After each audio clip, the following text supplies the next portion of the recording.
Welcome to Hood Champion Boxing Sports. In boxing, you find a way to win, you find a way to lose. Well, it's fight week, and let me tell you something.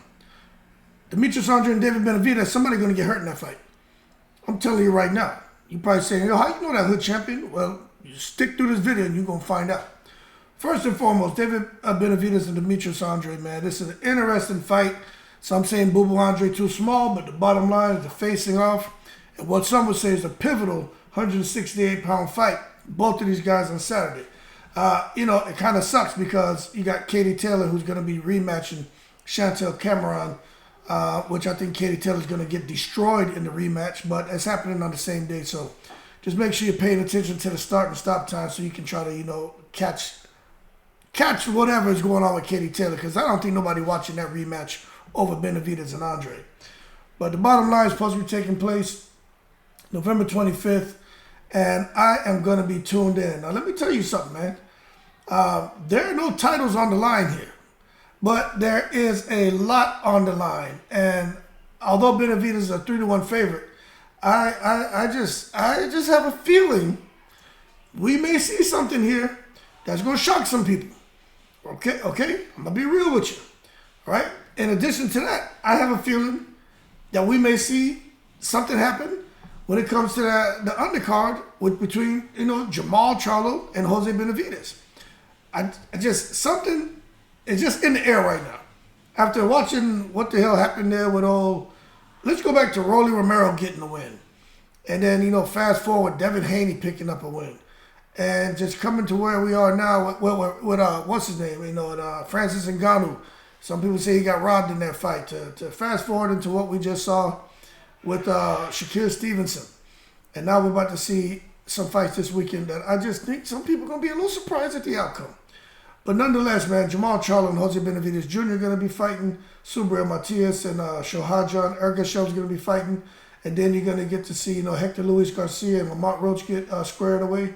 And then Sergio Lipinets and Michael Rivera are going to be fighting.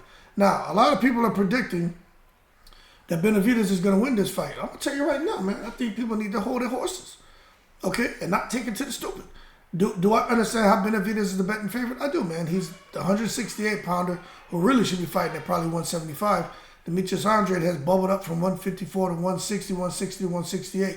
So Demetrius Andrade, it just seems out of desperation to be leapfrogging weight divisions, although he's become champions in a couple weight divisions, and he didn't really get the opportunities he wanted. Now, there are some people saying, look, he ducked some fights because he sure as hell could have went out there and unified with Janabek. He didn't want nothing to do with that. So he decided to go ahead and make a move. But I understand. Guys out here looking for bigger and better opportunities. I get it. But I'm going to tell you this.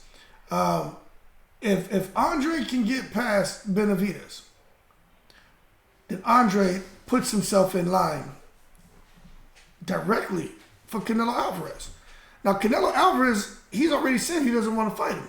But he don't really have a choice unless Canelo Alvarez is planning on, getting rid of them belts. And I'm going to show you something right here, man. It's so many people on the internet right now that everything's running slow. But David Benavidez is the mandatory to Canelo. If Andre can clip him, then you know what that means.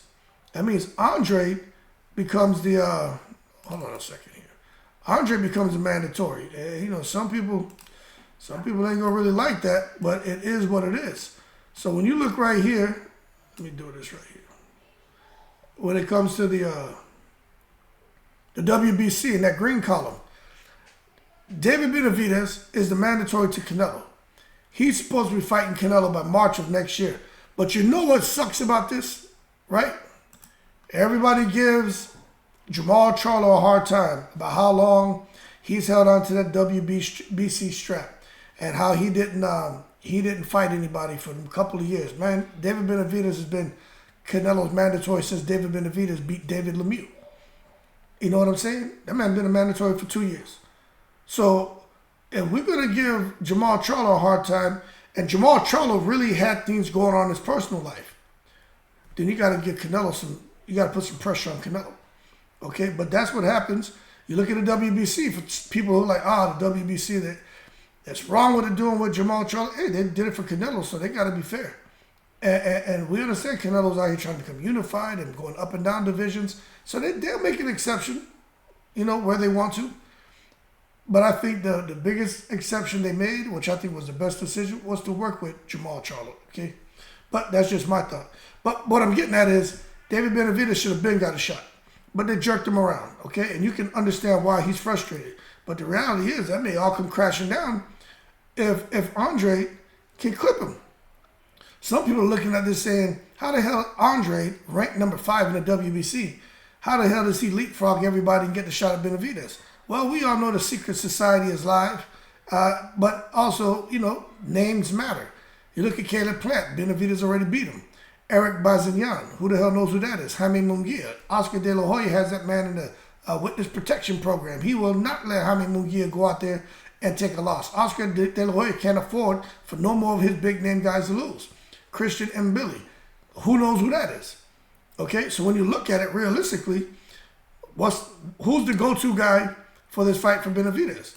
Well, I'm telling you right now. I mean, I don't even think it should be a surprise to anyone. That is Demetrius Andrade. Now, I'm going to tell you this right now.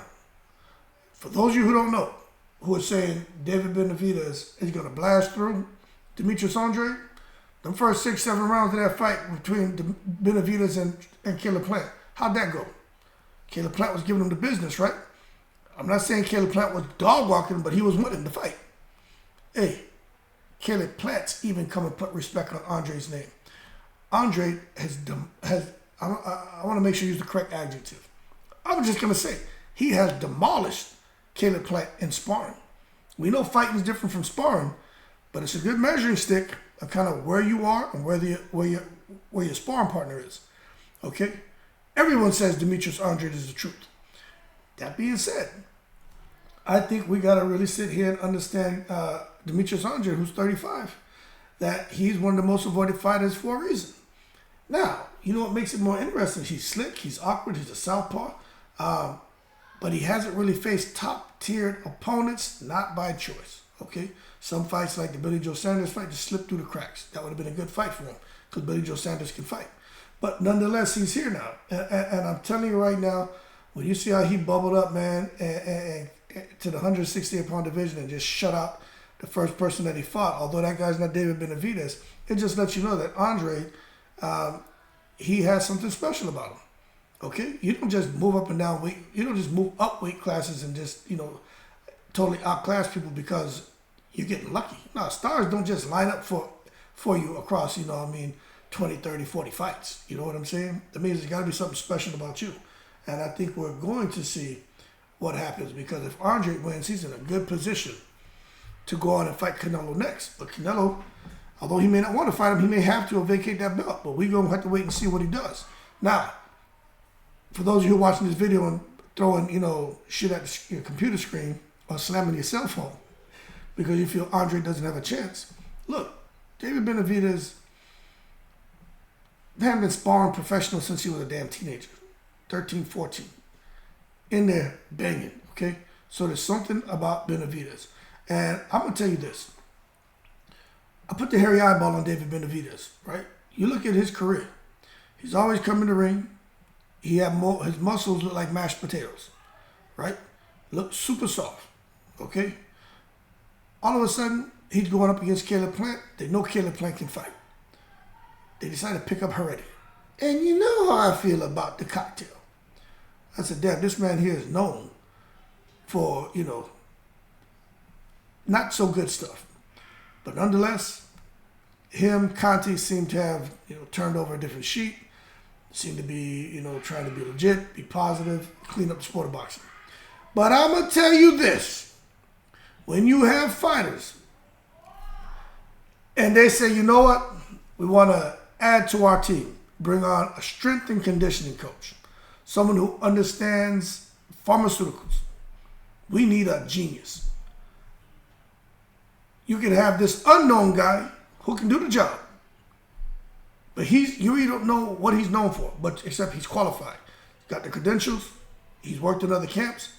He has results. Or you can have Conte, Heredia, Sajad, or Ariza. Guys who are known for doing bad stuff, peds and making sure fighters get in there and perform on a whole nother level, but giving them illegal substances. But now they're supposed to be clean, right? But they're pharmaceutical geniuses. 9 times out of 10, these boxers, these athletes, they pick up a Ariza, a Heredia, a Usman Sajjad, a Conte. They may not say it, but they got them in their camps. Why is that? Why not go with the guy who no one knows, who got the same credentials? I'm going to tell you why. Because they look at the results that these guys have helped fighters achieve and athletes achieve. But we're talking boxing, fighters achieve. And you know what? They want those results. But they don't want to get caught for taking no shit. So they say, you know what? This guy's a pharmaceutical genius. He knows what things I can take that can produce the same results as these illegal substances, but these things aren't banned when it comes to VADA testing and any drug testing when it comes to boxing. Same results, same side effects, but it's not banned. They know what those drugs are. And you know what they do? They give them the cocktail. And you know what? It's not illegal. Doesn't mean it's good for you long term, but it's going to give you the immediate results you're looking for, which is just to come in that ring for a moment in time and tranquilize somebody. Now, what I'm kicking y'all is facts right now. So that being said, I got a hairy eyeball on David Benavidez because I don't see why he had to pick up Heredia to go into that fight with no damn Caleb Plant. His body changed. I told people before the fight, he's going to look like Dan Marquez against Pacquiao 4. Remember Marquez came out there? Man was looking like the Latin lover. The man was rubbed down in baby oil and shit. Had on a goddamn fluorescent green Speedo. He didn't even wear the big ass mariachi hat. He wasn't even looking Mexico. The man was straight Latin lover. He was repping for Mexico, Puerto Rico, Dominican Republic, Venezuela, Colombia, Cuba. That man was out there repping for anyone who spoke Spanish. Shit, I speak a little Spanish. He probably repping for me too.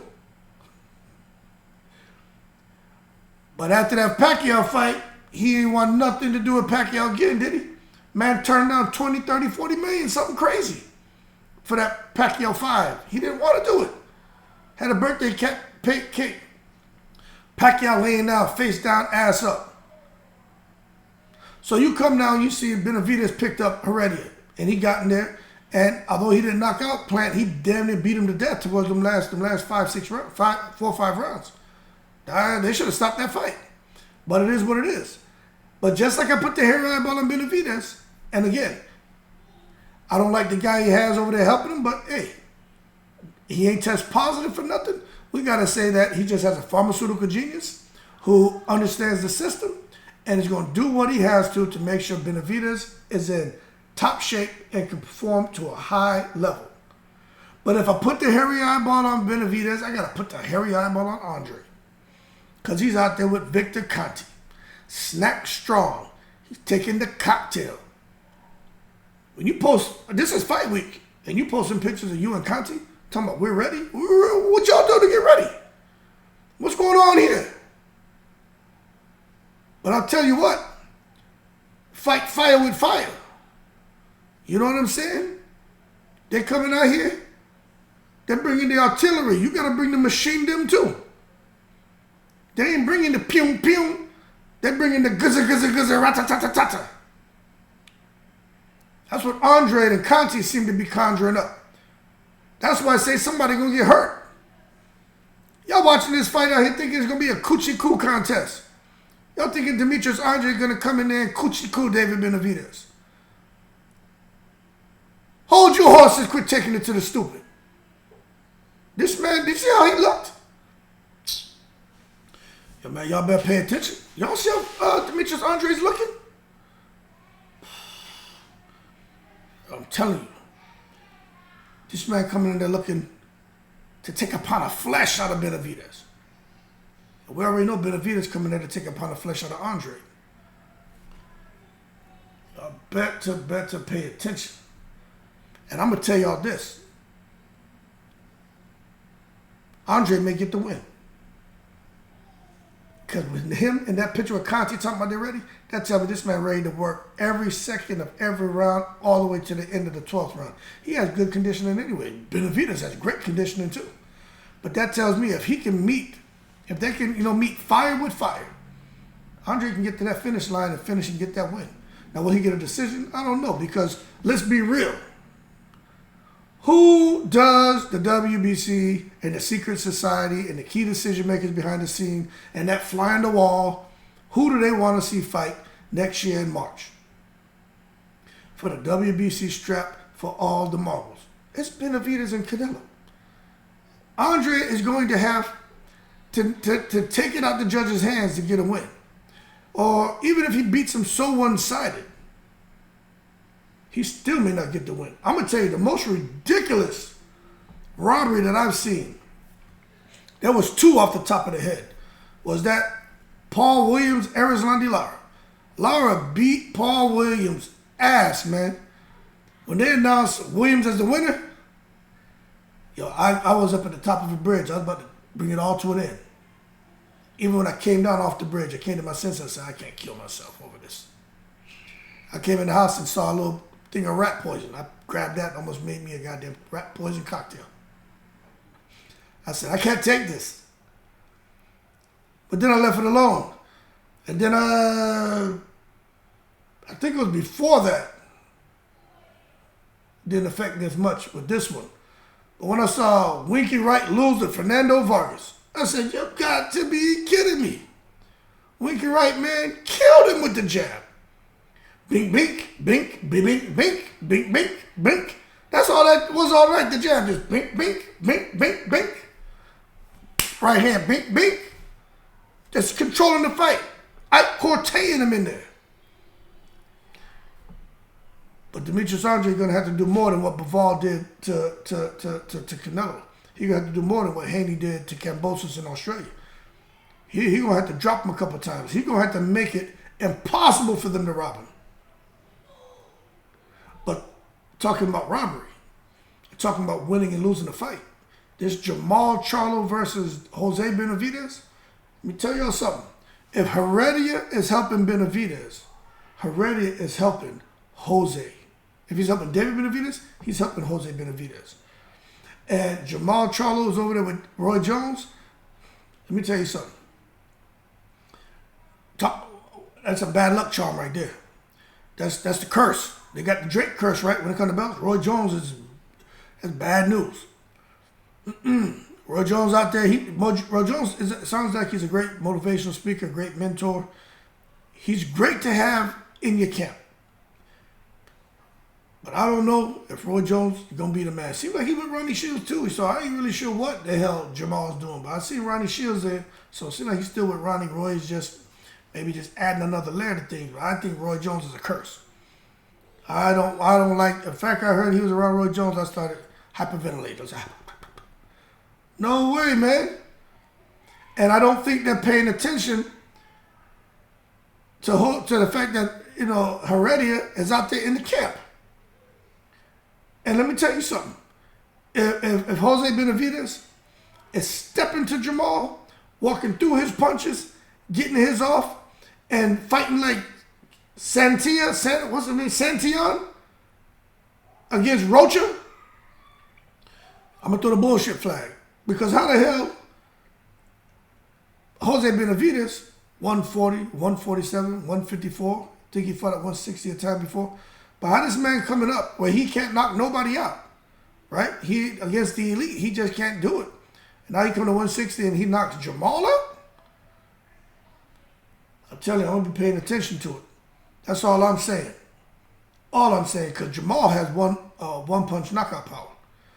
But if he lands on the smaller Benavidez, although Benavidez says he's like 6 feet tall and he's naturally a big guy, he should never been cutting down. He was killing himself, cutting down, messing up his kidneys and stuff to get down to weights. You know what I'm saying? At the end of the day, he's still seen as a smaller guy because he fought in lower weight classes, but maybe he's not really the smaller guy, right? I don't know, but we just got to go off on paper. But I'll tell you what, if Jamal can't stop him in impressive fashion, something stinks. And I'm going to tell you this right now. We start talking about Subriel Matias and then Hector Garcia and the rest of the undercard. That's a stacked card they got for this Saturday. Stacked. Matter of fact, this Saturday, I don't think I have anything going on this Saturday, so I'll be tuning in. But I'm just telling you, super stacked card. Amazing, amazing, amazing fight. But I'm telling you right now, pay attention. I'll be watching the physiques this week. Benavidez coming in, man. Heredia healthy. Andrade coming there. Snack strong. Both of them got the cocktails. Legal. But they got pharmaceutical geniuses in their corners. And I think the pharmaceutical geniuses, whoever devised the best strategy, supplemental strategy, I think that's the fighter that's going to win. Because if Andrade can box the way he does in the first round, and he can keep that up at the 12th round, Andrade has a good chance to win this fight. But if Benavidez can start off the first 6 rounds the way he fights the 6th through the 12th round, then Benavidez has a good chance to win this fight. Because that means Andrade's going to be there from the first round trying to keep Benavidez off him. So we're going to see. But that being said, it's fight week. This is one of the more interesting fights that I've watched in a long time because of the layers to it, man. Andrade must win. Almost like his last opportunity to get to the promised land. David Benavidez, he's there at the promised land. He just has to go over the hill and boom, he's right there. But Andrade's trying to sit there and pull him down and be like, nah, crab in the barrel here, champ. I want out of this bucket. You right there, man. You looking over. You see what's on the other side. I don't. I'm going to pull your ass down. I'm going to get over there. Go fight Canelo. That's why I think in this fight, man, it's just one. I think this is one of the best fights in a long time. Forget what you think stylistically. I'm just telling you what's on the table for these guys. What's at risk. But I'm telling y'all to pay attention, understand this crap about Snack, Conte, Heredia, and again, they're brilliant men who understand supplement strategy. They may not be doing anything that's illegal, right? I think it's all legit. But at the same time, we can't blame them if when it comes to certain drugs that are not banned, but they know give the same results as banned drugs, and they give that to their fighters, right? Then it's not their fault at all. But let's see how the fight goes. I'm looking forward to it. I don't know, man. It's kind of hard for me to root for somebody because I like to be neutral. But I'm kind of thinking, I don't know, I got a feeling that Andrade may deserve to win, but he may get robbed. But I'm kind of going with Andrade. You know, my mind says Benavidez because he's proven at 168. But you know, my something tells me, you know, like something about this fight, man. I'm just telling you, I just think the result may not be what people think. And this thing about Jose Benavidez and Charlo, you know, my mind says Charlo, no way in the world he can handle Jamal Charlo, but Charlo's been out for a while, and they got Heredia over there. So I'm looking at that. So for me, I just can't come and say, oh, Jamal gets him. I'm just saying, my mind says Jamal, but, you know, he just don't know what direction he's going to go. Just got to wait and see. That being said, keep cool. Shout out to the veterans, all 7 continents, in the breeze.